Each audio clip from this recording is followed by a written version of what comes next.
Tanda kiamat kecil itu adalah telah dimulai dari kelahiran Rasulullah Sallallahu Alaihi Wasallam. Disitulah kemudian tanda kiamat sudah muncul dengan kelahiran Rasulullah Sallallahu Alaihi Wasallam. Dan tanda kiamat besar belum ada satupun tanda itu yang terlihat.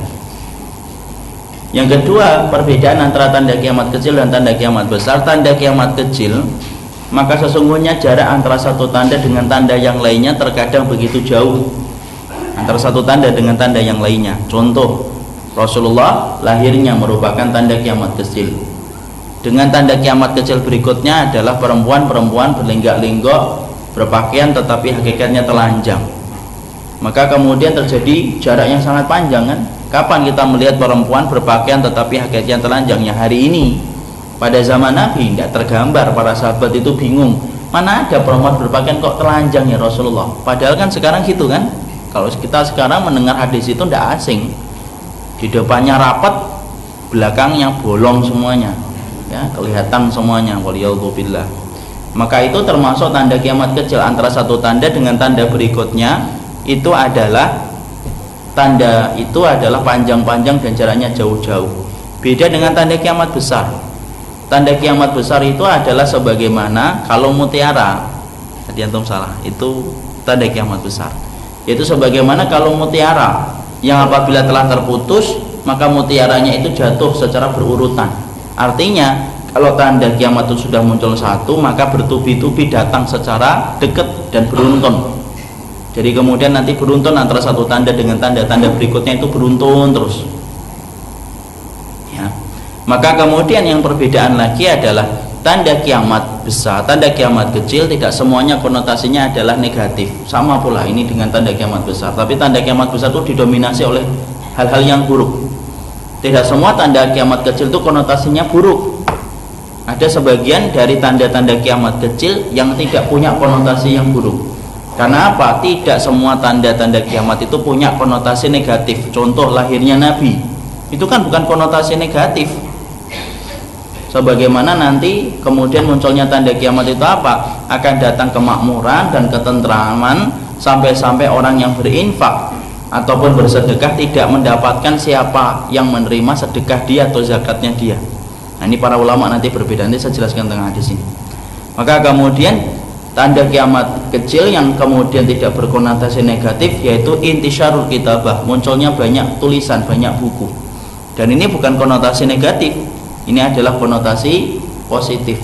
Kemudian sungai Efrat nanti muncul emasnya, itu termasuk di antara tanda-tanda umum yang tidak selalu berkonotasi negatif. Tapi kalau tanda kiamat besar itu hampir di atas 90% itu semuanya konotasinya adalah konotasi keburukan, kecuali satu, yaitu turunnya Nabi Isa dan munculnya Mahdi. Selain dari itu semua itu adalah menyeramkan dan semua menakutkan. Itulah kemudian tanda kiamat kecil dan tanda kiamat besar. Hari ini kita pada gerbang, yaitu adalah tanda kiamat kecil yang sudah habis, hampir habis. Kalau Syekh Muhammad Hasan, salah satu ulama besar, itu beliau berkata, di antara tanda-tanda kiamat kecil yang belum terlihat itu hanya 2 riwayat saja. Kata beliau, hanya 2 riwayat saja. Riwayat yang pertama, ini dalam kitabnya beliau, Detik-detik Pengadilan Allah. 2 riwayat saja yang kemudian belum kelihatan tentang tanda kiamat kecil. Berarti kalau ini nanti sudah kelihatan, sudah selesai, habis. Lalu kemudian akan munculnya tanda kiamat besar. Waliyadzubillah, dan kita semoga tidak termasuk orang yang melihat tanda kiamat besar kecuali ketika kita melihat Imam Mahdi. Selebihnya moga-moga kita tidak melihatnya, karena fitnah pada zaman itu sangatlah berat. Makanya jangan berdoa dengan doa yang salah. Ya Allah, panjangkan umurku, ya Allah, saya pengen ketemu Dajjal, ya Allah. Pengen kayak apa ya Dajjal itu, penasaran saya. Tidak usah berdoa kayak gitu. Itu termasuk di antara doa yang tidak disyariatkan dan tidak pula disunahkan. Maka 2 tanda kiamat kecil yang belum terlihat itu apa? Yang pertama, kata Syekh Muhammad Hasan, walaupun perkataan ini beliau dilemahkan oleh para ahli ilmu yang lainnya, yaitu adalah tadi yang saya katakan, tidak akan tegak hari kiamat sampai orang-orang itu kemudian kebingungan untuk mencarikan orang yang bisa mengambil dan menerima zakatnya. Sebagian para ahli ilmi mengatakan ini sudah terlihat. Terlihatnya kapan? Pada zaman Umar bin Abdul Aziz. Umar bin Abdul Aziz itu pada zaman itu seluruh warga itu kebingungan untuk mencari siapa yang menerima zakat mereka. Karena ketentraman yang dimiliki pada waktu pemerintahan di bawah kepemimpinan Umar bin Abdul Aziz. Makanya sampai serigala saja tidak nerkam kambing itu pada zaman Umar bin Abdul Aziz. Nah, kita baca nanti kapan-kapan kita bahas sirahnya kalau pembahasan kitabnya sudah selesai. Jadi Umar bin Abdul Aziz itu Masya Allah sampai ketika beliau menjadi khalifah, serigala itu tidak menerkam kambing. Makanya ketika malam ketika Umar bin Abdul Aziz itu kemudian meninggal dunia, maka kemudian orang-orang yang di padang Sahara, di padang pasir itu tiba-tiba melihat ada serigala nerkam kambing malam itu. Kemudian orang-orang kampung itu berkata, pasti ada kejadian yang telah terjadi. Sampai serigala kembali memakan dan menerkam kambing. Dan ternyata pada malam itu apa? Meninggalnya Umar bin Abdul Aziz. Masya Allah. Serigala sampai tidak menerkam kambing. Jadi tidak ada satupun serigala pada zaman Umar bin Abdul Aziz itu yang menerkam kambing. Masya Allah. Semuanya sampai kemudian hewan-hewan itu rukun. Nah itu para ulama, kemudian para ulama mengatakan, sebagian para ulama mengatakan sesungguhnya itu telah hadir. Riwayat yang kedua yang dikatakan oleh Muhammad Hasan, yaitu menunjukkan tanda kiamat kecil yang belum terlihat adalah tidak akan tegak hari kiamat sampai sungai Efrat untuk menampakkan emasnya, dan orang itu nanti saling membunuh di antara mereka, sampai kemudian di antara mereka ada yang berkata, moga-moga saya termasuk orang yang selamat. Sungai Efrat, sebagian para ulama ada yang mengatakan menampakkan emas di sini adalah emas hitam, artinya minyak. Tapi takwil ini, interpretasi ini dilemahkan oleh banyak ulama yang lainnya, dan mereka mengatakan takwilnya bukan takwil emas hitam, betul-betul emas. Jadi nanti sungai Efrat itu kemudian akan surut dan kemudian menampakkan emasnya, dan orang itu akan berebut, saling berperang untuk mendapatkannya. Nah itulah, kalau memang sudah terlihat, maka semakin dekat kita dengan tanda kiamat besar. Tentunya sebelum tanda kiamat besar akan munculnya Imam Mahdi, ini yang kita harapkan sebenarnya. Jadi Islam itu pasti menang? Oh iya, pasti menang. Kalau hari ini kita melihat di Myanmar, ketika kita melihat di Patani, Thailand, kita melihat di Suriah, itu sebenarnya adalah gejolak dari rasa ketakutan orang-orang kafir dan orang musyrikun. Makanya mereka bersatu padu untuk memerangi Islam dan kaum muslimin, karena mereka tahu tidak ada peradaban yang siap menggantikan peradaban orang musyrikun dan orang-orang kafir kecuali peradaban Islam. Islam itu pasti menang. Kita tidak sama sekali ragu terhadap apa yang disampaikan Nabi. Cuma tersisa satu tanya, ketika nanti Islam itu betul-betul menang, kita ini dulunya menjadi penonton atau jadi pelaku? Itu saja. Tapi pasti menang atau tidak? Pasti menang. Rasulullah membagi kita menjadi 4 fase kok. Pertama fasenya apa? Khilafah alamin hajin nubuwah. Fase yang kedua itu apa? Mulkan aldon, yaitu raja-raja yang menggigit. Mereka menggunakan kitabullah dan sunnah tapi zalim.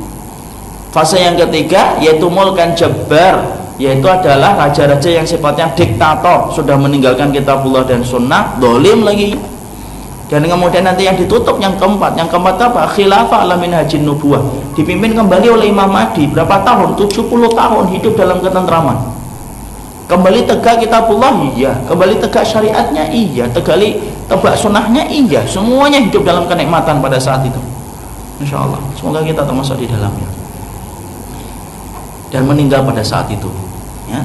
Maka sesungguhnya sampai di dalam hadisnya diterangkan, kalaupun hari di dunia ini tinggal 1 hari, maka Allah akan panjangkan hari itu sampai kemudian Allah perlihatkan dulu yang namanya Imam Mahdi itu. Dan Imam Mahdi itu ditemukan tidak mengaku-ngaku, saya Imam Mahdi. Tidak ada Imam Mahdi yang ngaku.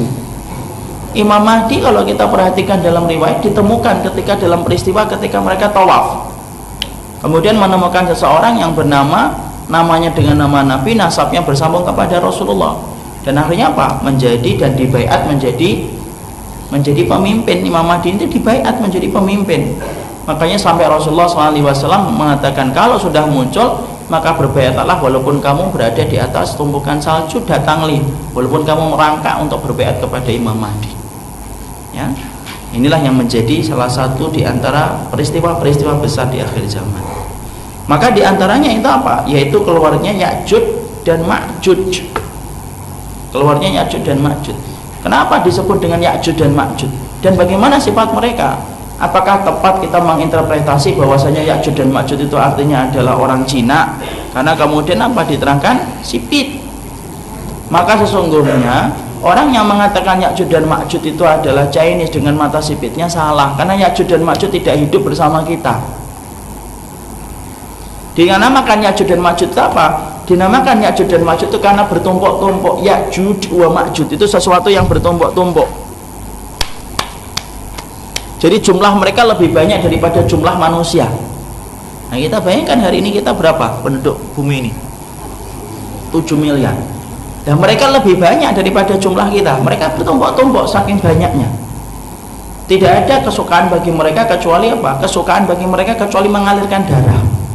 Sampai ketika nanti membunuh setiap orang, setelah mereka membunuh setiap orang dan mengalirkan darah, lalu kemudian mereka itu berhasrat untuk membunuh penduduk langit. Coba, kita sudah bunuh semua penduduk dunia, ayo sekarang kita bunuh penduduk langit. Mereka mengarahkan panah-panah mereka ke atas langit dengan maksud untuk membunuh para malaikat. Itulah Ya'juj dan Ma'juj. Ada. Di mana temboknya? Itu merupakan perkara gaib yang tidak diceritakan detail oleh Allah dan Rasulnya. Kita hanya beriman saja. Ada yang mengatakan di daerah Asia Tengah ada sebuah pegunungan, di situ ada guanya. Kita pernah mendengar berita-berita itu. Sudahlah, tidak usah terlalu menyibukkan terhadap perkara itu. Menyelamatkan kita terhadap fitnah itu jauh lebih penting daripada membahas di mana pintunya. Dan itu sudah terbuka. Nah, nanti insya Allah kita akan jelaskan lebih detail lagi tentang masalah Ya'juj dan Ma'juj dan kemudian Imam Mahdi. Jadi yang jelas sesungguhnya keluarnya Ya'juj dan Ma'juj itu merupakan bencana bagi kaum